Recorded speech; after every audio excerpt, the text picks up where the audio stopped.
Salut les opticiens, c'est Maxime Balouza dans le cadre du road trip de l'optique en partenariat avec AQT Bienvu et l'OL Mag. Je suis aujourd'hui à Nantes où j'ai la chance de rencontrer Jean-François Porte dans son magasin Edgar Opticien. Impeccable.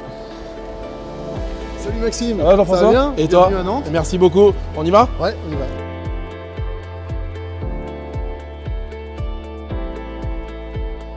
Salut Jean-François. Salut Maxime. Merci de nous recevoir à Nantes.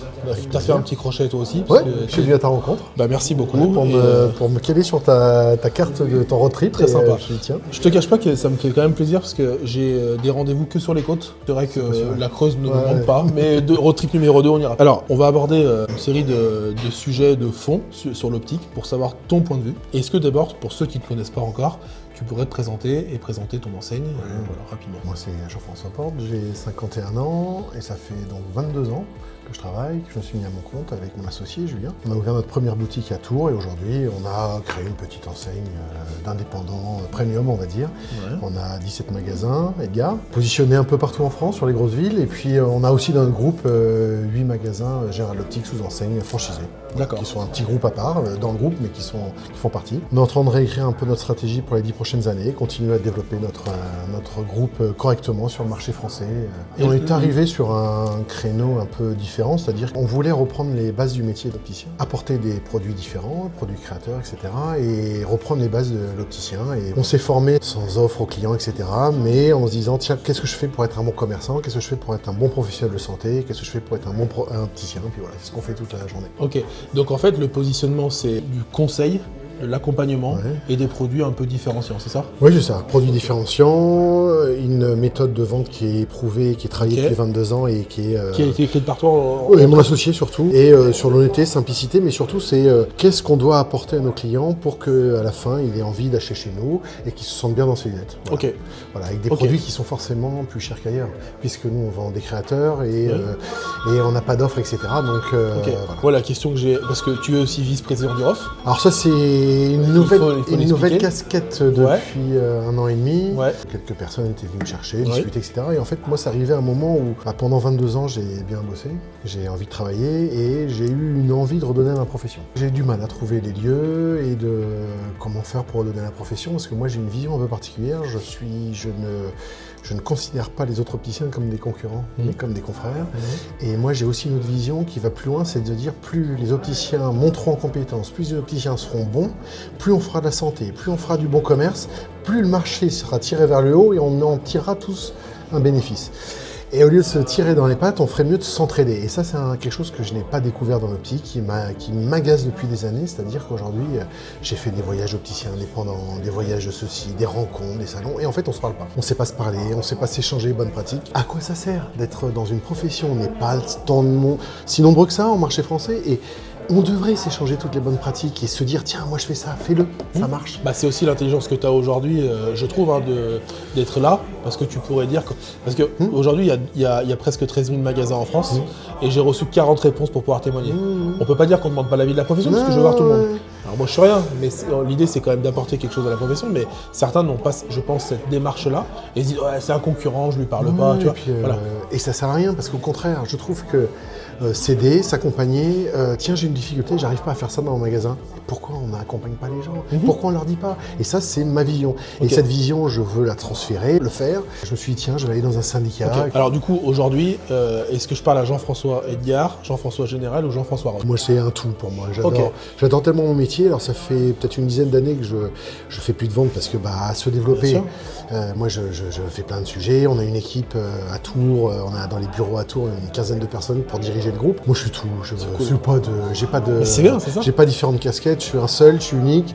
Je suis unique dans ce que ma pensée, c'est-à-dire que voilà. Et après, je découvre aussi ce monde syndical. Alors, ça fait qu'1 an et pas si simple pour moi, parce que tu vas rencontrer un copain plus tard dans ton road trip et on s'appelle quasiment tous les jours et Didier et nous, on se considère comme des terriens de l'optique, c'est-à-dire qu'on est des gens qui travaillons et en fait, on est les besogneux de l'optique. Ok, compris.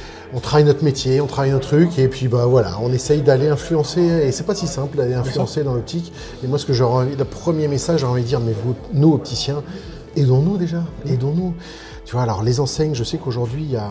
Ça, c'est aussi un peu ma vision. Alors, les enseignes, et j'ai rien contre, puisque j'ai 8 magasins qui sont sous enseigne, mais Les enseignes apportent un sujet qui est important pour les jeunes aujourd'hui, c'est de dire venez chez nous, vous allez voir, je vais vous aider à faire votre magasin et on va vous apprendre. Parce qu'aujourd'hui, quand tu sors du BTS, t'es pas un entrepreneur. Bah oui.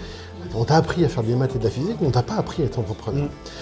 Et entrepreneur, ça veut pas dire pas faire de la santé, hein. Attention, ça doit rentrer dans le rôle. Et là, aujourd'hui, c'est là où les enseignes sont fortes, elles apportent, et je trouve que c'est bien. Et nous, les indépendants, on n'a pas grand monde qui sont là pour nous dire... donc là, moi, j'essaye de réfléchir aussi à quelque chose de nouveau plus tard, d'essayer de voir avec d'autres personnes. Comme une sorte de service que peut apporter une franchise, mais pour tout un chacun. Indépendant. Dans une enseigne, on vous aide, toi tu es dans une enseigne, tu es indépendant, franchisé, donc tu es un indépendant, mais voilà, on t'aide. Parce que je pense que moi, les débuts ont été vraiment tellement difficiles. Et c'est ça qui m'anime encore aujourd'hui, c'est-à-dire que nos débuts avec Julien ont été tellement assez durs. Et au bout d'1 an et demi, il y a une phrase de l'expert comptable qui se lève. Il n'a même pas ouvert le bilan, même pas ouvert les chiffres. Hein. Il regarde, il se lève, il fait « On a fabriqué un bateau, vous êtes au milieu du port, il vous reste 1 an pour aller au large ou raccrocher les amarres. » C'est-à-dire que quand ton expert comptable, il ne parle pas de bilan, il ne parle pas de chiffres, rien, tu te le prends un peu. Et l'idée, c'est après, bon, du coup, on a tout fait pour sortir du port. Mais aujourd'hui, je me dis, un jeune qui sort, qu'est-ce qui fait qu'il va aller vers être indépendant et se dire, tiens, je m'installe, X opticien, peu importe son nom. Et que ça va marcher. Parce que... je me dis, il en faut de la force aujourd'hui, d'être tout seul parce que... Donc tu as envie de servir la profession aider, il faut qu'on aille parce qu'en fait c'est une tellement belle profession et qu'on peut s'amuser. Tu peux t'amuser sous enseigne, mais tu peux t'amuser tout seul aussi. Mais il y a tellement de pièges qu'il faut aider à éviter tous les pièges. Entendu. Ton parcours étudiant, c'est quelle école, quelle année ? Année 97, je pense que je suis diplômé en 97 de l'ESOP, une école qui n'existe plus, qui était une école privée à Paris. Comment se porte l'activité en ce moment ? Super activité, de toute façon depuis on a eu des petits soucis nous avec touchés par les émeutes, notamment un magasin. Ici à Nantes, on a été pas mal tagué, pas mal décoré vers l'extérieur, mais pas d'intrusion dans le magasin, donc ça va. Ça a un impact sur l'activité Oui, de toute façon, c'est ce qu'on dit. Dès qu'il y a des choses qui se passent dans la société, tu as toujours un impact dans la tête des gens, quoi. Donc les clients se posent des questions, se disent je vais attendre un peu, ils gardent l'ordonnance. On est toujours lié à... Ce que je dis, la difficulté de l'optique, c'est que nous, on n'est pas lié à un acte souvent d'achat comme ça, sauf sur le solaire, mais c'est pas tiens, je me réveille un matin, tiens, je vais me faire des lunettes. Non, déjà, il faut l'ordonnance, il faut que je me balade avec l'ordonnance, tout ça. Donc en fait, dès qu'il y a des petits trucs, des impacts, et moi ça fait donc 22 ans que je bosse, il y a toujours eu en 2002 des choses comme ça, où dès qu'il se passe un truc dans la société, ça a toujours un petit impact, parce que les gens se disent bon, je vais attendre. Mais on peut dire que ça se porte plutôt, c'est plutôt une période très bonne.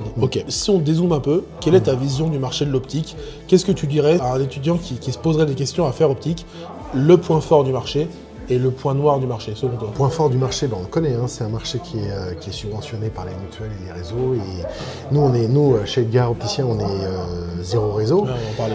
On ne signe pas de réseau fermé, mais on fait le tiers payant, on prend en charge quand il y a de la mutuelle, etc. Point fort, faut pas se leurrer, faut pas se voiler la face. On a un marché, un des plus beaux marchés au monde et en Europe, etc. Parce qu'on a un marché subventionné. Donc les gens en France sont subventionnés. Pour moi, le point fort est lié le point négatif est lié à ce même point fort, c'est que nous, les opticiens, on n'a pas su exprimer ça et faire reconnaître ça auprès du public. Et ça m'agace. C'est-à-dire qu'aujourd'hui, toi et moi, on va dans la rue, on prend ta petite caméra, on va se balader et on demande aux gens, aux Français, est-ce que lunettes c'est cher ? C'est ce que je fais dans le road trip, tu verras.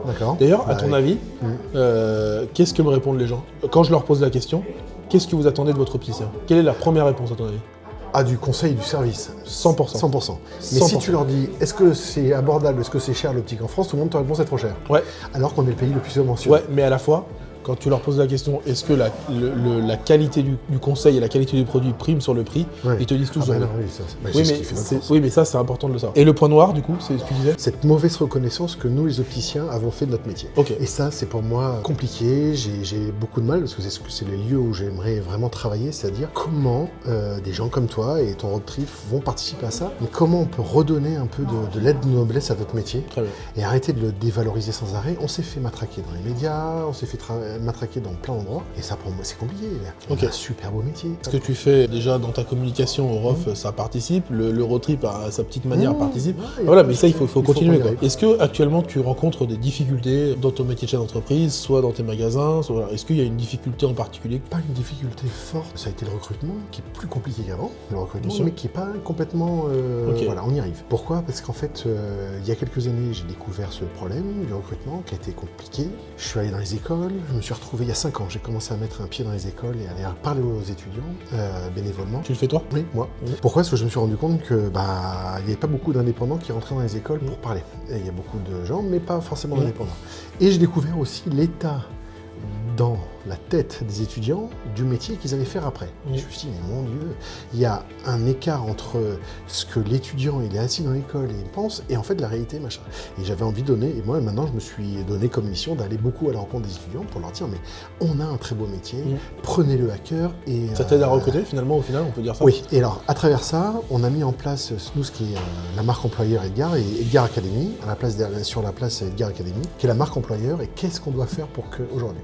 Et le souci, moi je fais partie de réseaux aussi d'entrepreneurs, différents réseaux autres de l'optique. BNI, ça? Non, d'autres, CJD, voilà, ce style-là, il y a plein de réseaux, je vais rentrer dans un autre à bientôt. Et en fait, depuis la sortie Covid et tous ces problèmes qu'on a eu, j'ai eu pas mal de potes entrepreneurs. Et là, tout le monde se plaint. Oh là là, c'est dur de recruter, c'est dur de recruter. Et puis, alors, tu te rends compte, Jean-François, tu te retrouves en entretien, on te pose des questions, mais c'est n'importe quoi. Non, c'est pas n'importe quoi. Aujourd'hui, les jeunes sont différents. Et alors, moi, vieux, 51 ans, jeune qui veut... et j'ai un poste, on se rencontre autour d'une table, j'ai un poste à offrir, un jeune, et il me pose des questions. Et alors, je dois avoir peur de ces questions? Est-ce que je dois éviter de lui répondre? Est-ce qu'elles doivent me faire peur? Non, elles ne doivent pas me faire peur. Par contre, il faut que je sache lui répondre, et je sache aussi lui dire oui et non. C'est ça qu'un jeune attend aujourd'hui. Il n'est pas en train de dire ouais, machin, je veux tout et n'importe quoi. Non, non, non. Il a des demandes. Est-ce que moi, je suis capable de répondre à ces demandes? Certaines, oui. D'autres, je lui dirais. Moi, chez moi, mais sauf qu'il faut être carré. Il faut être carré et lui apporter des choses. 2 questions très fortes, c'est qu'est-ce que va m'apporter l'entreprise? Et l'autre chose, c'est est-ce que vous me formez? Et en fait, les jeunes attendent aussi beaucoup de formation continue, beaucoup plus qu'à notre époque où nous, on terminait le diplôme et on se disait, bon, bah, je vais bosser et j'espère qu'on va me former. Là, aujourd'hui, c'est pas j'espère. Récemment, j'étais à l'école à Lille. L'école de Lille me demande de venir intervenir. J'interviens. Les questions à la fin, c'était ça a l'air super chez vous, monsieur, super, très bien, ok. Mais est-ce que vous continuez d'accompagner nous accompagner? Est-ce que vous allez continuer de former? Voilà, et ça c'est important, et on continue de fabriquer des choses pour accompagner les jeunes. Ok, qu'est-ce que tu aurais mis en place d'innovant dans ta manière de travailler? Tu dis ouais, ça a vraiment changé la façon de travailler dans les magasins. C'est les bases du commerce, quoi. Et ça, là-dessus, aujourd'hui, moi, je suis pas forcément un très bon commerçant à la base, et j'avais beaucoup de mal à mes débuts quand j'étais jeune, c'était la porte s'ouvre, accueillir. Quand je forme aujourd'hui, ou je vais dans les écoles, je leur dis, innovation, c'est dire, mais je vous reçois comme si vous étiez chez moi, et on va parler, on va se poser, et vous inquiétez pas, on va parler simplement, et voilà. Et ça fait du bien à la fois aux collaborateurs, parce qu'aujourd'hui, il n'y a pas de pression, il y a une pression de chiffre comme dans tout magasin, etc. Mais il n'y a pas une pression, voilà, c'est recevez les gens et recevez-les bien, parce que quand, et c'est l'image que je prends souvent, c'est le soir, quand tu reçois quelqu'un à l'apéro, ça sonne chez toi, tu restes pas avachi avec ta bière dans ton canapé, tu te lèves et tu ouvres la porte et tu as un smile de dingue parce que tu es content de recevoir tes potes chez toi, tu n'es pas là, entrer et puis tu es avachi avec ton jogging et puis et ben dans le magasin c'est pareil. Il faut que les gens se disent je suis content. Et là aujourd'hui, j'ai un regret aussi dans l'optique, c'est un regret et tant mieux parce que ça nous a permis de nous différencier nous, mais c'est de dire que ça n'a pas beaucoup bougé là-dessus alors qu'il y a toute une partie du luxe en France, du commerce en luxe qui est en train d'évoluer à la vitesse grand V. Et il faut l'observer. On a quelques milliardaires français qui détiennent le luxe en France et quand vous vivez l'expérience qu'ils ont dans les magasins, sans forcément aller jusqu'à l'achat, elle est dingue. Et c'est ça qu'on attend aujourd'hui. Mais ça, je crois qu'on en avait déjà parlé ensemble et ça m'avait inspiré d'aller avec tes collaborateurs. C'est plus exactement... voilà. On était rentré chez un maroquinier à exactement. Paris. Et du coup, moi j'avais fait l'expérience chez Chanel. Les mecs t'accueillent, t'accompagnent, posez vos affaires, machin. C'est vraiment autre chose et je pense qu'il faut le vivre pour comprendre ça. Il y a des choses qui sont terribles parce que ce sont des gens qui vous vendent des choses très chères et ils n'ont pas de frein. Par exemple, un jour, on est rentré avec mon associé dans un maroquinier, un grand maroquinier italien à Paris et en 5 minutes, je viens à mon associé, qui faisait celui qui s'intéressait à un produit. Le vendeur avait les coordonnées téléphoniques de mon associé et ça s'était fait mais naturellement. WhatsApp, ne vous inquiétez pas, on va communiquer par WhatsApp. Si vous avez des questions plus tard, aucune pression, tout allait simplement, et c'est ça qu'il faut arriver à faire. Et aujourd'hui, les gens attendent de ça. Et alors aujourd'hui, et moi ça c'est notre conviction, et c'est ce qui fait aujourd'hui qu'on sort aussi un peu du lot, on est capable de s'adresser à des clients sans leur parler d'offres, sans parler de deuxième paire, troisième paire. Pourquoi est-ce que les gens, on les prend tout de suite sur dire, moi je vais être là pour vous apporter du conseil, du service, et des lunettes, et on va parler ensemble, et voilà. Donc c'est ça qui fait notre force. Très bien. Tu travailles au REF sur la commission formation. Quel est ton avis aujourd'hui sur la formation des opticiens en quelques mots? C'est un vaste sujet parce que tu travailles dessus tout le temps. Ton avis sur les opticiens qui sortent du BTS et voilà, quel est ton avis sur la formation en général? On a un gros souci d'attractivité de notre métier, on a un très gros souci sur notre diplôme qui n'est plus adapté aujourd'hui à fabriquer des opticiens. On a ce BTS qui est beaucoup trop axé maths, physique et pas assez santé, pas assez commerce et tout ça c'est important. On a un souci d'attractivité à la fois des jeunes qui ne veulent plus aller sur un BTS, parce que clairement ça attire pas de faire un BTS, et on a un souci aussi à travers Parcoursup qui aujourd'hui oriente les bacs pro vers le BTS et pas des bacs scientifiques. Donc aujourd'hui, plus rien ne fonctionne correctement et c'est pour ça qu'on se retrouve avec des écoles qui se retrouvent avec des niveaux qui sont en train de baisser, moins en moins de jeunes, etc. On a une volonté politique aussi de vouloir refondre ce diplôme, il faut qu'on y aille tous ensemble. J'ai un vœu, voilà. C'est que la profession s'unisse et ça, j'en appelle à... On fera le coup de gueule à la fin.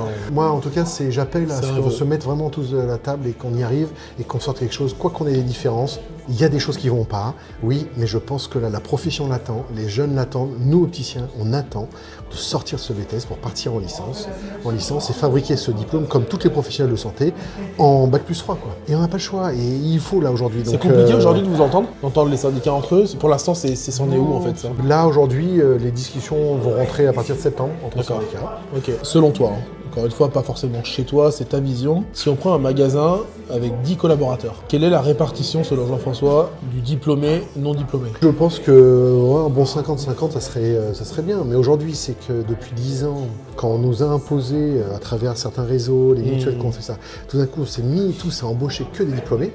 Et en fait, ça crée les problèmes aujourd'hui d'engorgement. C'est-à-dire que tous les magasins se sont mis à embaucher plus que des diplômés. Ça a créé des problèmes à la fois d'engorgement dans les magasins, pas assez de jeunes, etc. On a oublié de former les non-diplômés, et ça on savait le faire avant. Moi ça fait donc 22 ans et quart, mais avant j'avais dû travailler 5-6 ans. On avait des gens qui venaient du monde du commerce, qui étaient formés dans les magasins, et tout se passait très très très bien. Ça ferait du bien d'ailleurs de retourner, d'avoir de gens qu'on fabrique à côté des diplômés, monter les diplômés plus sur des responsabilités plus fortes, des responsabilités de gestion de commerce, des responsabilités de santé visuelle, ça c'est ce diplômé, et avoir à côté de nous, à côté d'eux, ces opticiens diplômés, des très bons opticiens, vendeurs, des assistants lunetiers, comme en pharmacie, et qui seraient des bons vendeurs, etc. Et quand tu vas dans une pharmacie aujourd'hui, t'as les pharmaciens, t'as les assistants, les préparateurs. Ça gêne quelqu'un? Quand le préparateur est de pantalon, toi tu dis ah non, moi c'est que le pharmacien. Bah non. Et tu dis rien. Et tu sais que le pharmacien est pas loin. Il n'y a aucun problème. Ah mais rassure-toi, ça ne te dérange personne. Si demain tu es nommé ministre de la Santé, quelle est ta première mesure, en tout cas la plus importante? Je réforme les réseaux. C'est-à-dire les réseaux, je casse les réseaux fermés. Tu interdis les réseaux? Les réseaux fermés, oui, c'est horrible parce qu'en fait, nous on a réussi à vivre parce que la force qu'on a eue, nous, chez Edgar, c'est que quand un client rentrait pour avoir avec une mutuelle en disant réseau, je leur disais, moi, je n'aurai pas la possibilité de vous faire, mais je peux vous montrer ce que je fais. Et souvent, notre manière de travailler, ça passe. Et les gens disaient, ok, moi j'ai envie de choisir tout seul. Mais c'est quand même horrible de dire que c'est une mutuelle qui dit, allez à tel endroit. Il y a même, moi j'ai des confrères qui font ça, et ils disent, les gens ne savent même pas sous quelle enseigne rentre. C'est une adresse. On m'a dit d'aller là. Ils ne savent même pas ce que c'est, etc. Voilà, chacun est libre de travailler, on doit tous travailler. Moi ça ne m'a pas gêné. Ça nous a pas gênés. On continue parce que y a des gens qui viennent malgré tout parce qu'ils se disent c'est pas parce que j'ai un réseau fermé que je veux choisir. Bien sûr. Comment tu vois l'optique dans 10 ans? Alors, pas comment tu aimerais voir le marché, parce qu'on est bien d'accord. Comment tu vois les évolutions? Est-ce qu'il va y avoir des évolutions majeures selon toi? Est-ce qu'il va y avoir des nouveaux acteurs? Est-ce que certains vont fermer? Voilà. Comment tu vois la répartition du marché dans 10 ans? C'est pas si court que ça, 10 ans. C'est pas si court parce qu'en fait, je le vois, ça évolue à vitesse grand V. Et je suis même un peu surpris, c'est que les gros acteurs du marché français n'ont pas tellement fait évoluer leur magasin, alors qu'aujourd'hui on a des nouveaux entrants qui bousculent. J'ai pas envie de les citer parce qu'ils m'agacent. On a des nouveaux entrants dans l'optique de magasins qui n'embauchent pas forcément des diplômés, mais qui ont pris notre métier à l'envers. Et là, c'est ma plus grande décrainte. J'en ai une autre, c'est l'arrivée de Luxottica aussi, qui va énormément faire bousculer le marché. En bien, en mal, c'est pas mon problème, c'est pas mon propos. Pour te expliquer, ça fait 1 an et demi qu'on a décidé de ne plus travailler avec Luxottica. Donc on n'a plus de Ray-Ban, on vend plus rien de chez Luxottica, c'est un choix. C'est un choix pour éviter d'être en concurrence avec d'autres. Et ça nous va très bien. Luxottica va faire bouger les lignes, ça c'est sûr, et très fortement. Et puis les nouveaux entrants. Et c'est là où ça m'intéresse, parce qu'aujourd'hui, nous aussi, on doit regarder ce que les nouveaux entrants vont faire de notre métier pour s'adapter et être meilleurs. Bien sûr. Et l'autre sujet, et ça je le vois là à travers la casquette, on va dire, syndicat et traîner un peu dans les trucs, il y a une évolution qui est très forte de la société sur la RSE. Nous, on est passé il y a quelques années, en 2019, entreprise à mission. On a une très grosse part en interne chez Edgar sur tout ce qui est responsabilité sociétale et environnementale. Et aujourd'hui, je suis audité tous les 2 ans. J'ai un audit pour être sûr que je suis bien dans ce que j'ai dit, ce que je devais faire. On fait des actions, par exemple, de dépistage auprès de populations en difficulté. Mais ça, je ne communique pas parce que je ne veux pas être attaqué sur les réseaux de dire « Ah oui, vous êtes une enseigne premium et vous faites faire semblant ». Donc ça, il y a zéro communication, personne ne le voit. Dans les villes, on fait 2 journées, 1 à 2 journées auprès de populations qui ne vont pas voir l'ophtalmo. Donc on est avec un ophtalmologiste souvent en retraite ou d'une association. Excellent. On va jusqu'à même donner des lunettes. Il y a plein de formules et c'est génial. Et ça en interne. Je n'avais pas vu il y a quelques années, en 2019, et je l'intègre de plus en plus, c'est l'environnement. Et là, l'environnement n'arrive pas que parce que les jeunes veulent et que nous on veut. C'est que l'État aujourd'hui va nous imposer aussi. Il y a des vrais sujets qui arrivent, des vrais sujets de filière, style le recyclage. Nous, on vient de signer un contrat avec une entreprise qui va recycler tous nos verres de présentation. C'est quelques kilos par magasin, et donc au final, ça va faire bien. Et après, il y a le recyclage des montures. Il y a plein de sujets qui arrivent et il faut qu'on s'organise et la filière doit s'organiser là parce que pour moi, c'est un vrai sujet. Et du coup, pour revenir sur ce label, c'est un peu comme l'AFNOR ou le Veritas de la RSE, c'est ça? C'est pas un label vraiment, c'est une reconnaissance où alors toi tu déposes, j'ai dû déposer dans mes statuts notre mission, donc on a déclaré notre raison d'être, et après on met des missions et on doit respecter. Et après, on est audité tous les 2 ans. Et là, je vais publier dans quelques semaines, il va être officiel, il est ouvert à tout le monde, on va publier notre rapport d'audit. Et alors, ça nous engage, nous, en tant qu'entrepreneurs. Et ce qui est très intéressant aussi, c'est que ça montre aux collaborateurs en interne dans les entreprises qu'il y a une volonté de l'entrepreneur de faire des choses et pas faire semblant. Est-ce que tu aurais une anecdote qui a marqué ta carrière? Un truc rigolo, un truc triste, ou quelque chose qui te dit là c'était vraiment un truc que j'oublierai jamais. Le truc que j'oublierai jamais, c'est mon association. Donc je suis associé depuis 22 ans avec Julien. Je faisais mon premier Silmo tout seul. J'avais annoncé à mon patron que je voulais m'installer. Le premier Silmo arrive, mais je n'ouvrais qu'en janvier après. Et Julien est un collègue et il me dit oh là là, j'ai pas envie de faire le Silmo avec les autres. Est-ce que je peux faire le Silmo avec toi, Jeff? T'aider à t'acheter tes premières lunettes? Et moi je lui dis oh, oui Julien, vas-y viens, au contraire, à 2 on sera mieux. Et on fait notre Silmo le dimanche, tous les 2. Il m'aide à faire mes préachats. Et le soir, on avait une soirée dans un restaurant indien, vers, je sais pas, peut-être minuit, 1h. Je me retourne, je regarde, tu veux pas t'associer avec moi? Il s'est retourné, il m'a regardé, il fait oui. Et on est associés à 50-50 depuis 22 ans. Et voilà, avec des hauts, des bas, des engueulades monstrueuses. Mais on a toujours su faire, surtout lui plus que moi, mais un pas vers l'autre. Et ça marche bien et on est hyper complémentaires. On n'a pas vraiment des axes bien précis, mais on se marche pas trop sur les plates-bandes. Et ça, c'est vraiment le truc. Et puis cette association assise sur un tabouret dans un restaurant indien, je te rappellerai toute ta vie. Ouais. Pour toi, l'opticien d'aujourd'hui, par rapport à l'opticien que tu as connu, en fait que tu étais quand tu es sorti de diplôme, est-ce qu'il a évolué? En bien comme en mal, et sur quel sujet? Oui, il a vachement évolué. Il a évolué sur la santé. Et je pense que là, on trouve qu'on est meilleur aujourd'hui. Oui. Ah ouais? Tout ça, oui. Moi, non, on ne touchait pas. Nous, il y a très peu de gens qui y touchaient. Nous, on sortait de diplôme. La santé, on vérifiait à la lunette d'essai. On ne prenait pas de rendez-vous. Ça a pris une ampleur qui est... Et tant mieux, et je trouve que c'est génial, parce que pour les clients, c'est-à-dire que grâce à ça, c'est ça qui est génial, c'est qu'aujourd'hui, grâce à ça, on montre à nos clients qu'on est des vrais professionnels. Et à nous d'être des bons professionnels commerçants. Et c'est ça qui est génial. Si tu es un bon commerçant et tu fais de super santé, allez, bingo, tu as le combo magique. L'opticien est meilleur sur la santé aujourd'hui. Ok. Et même sur le commerce. Et il est moins bon sur quelque chose ou on a régressé sur un point? Non. Tu trouves qu'on s'est amélioré? Ok. Ah ouais, en commerce, on est obligé d'être meilleur. Quand je me suis installé, quand j'ai commencé, je pense qu'on devait être que 5-6 000. Aujourd'hui, on est le double. Bah oui. Donc quand tu es le double... Il faut sortir son épingle du jeu. Voilà, tu sors de ta zone de confort.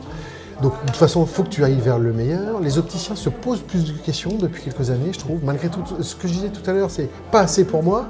Mais en tout cas, déjà plus qu'il y a quelques années. Ouais.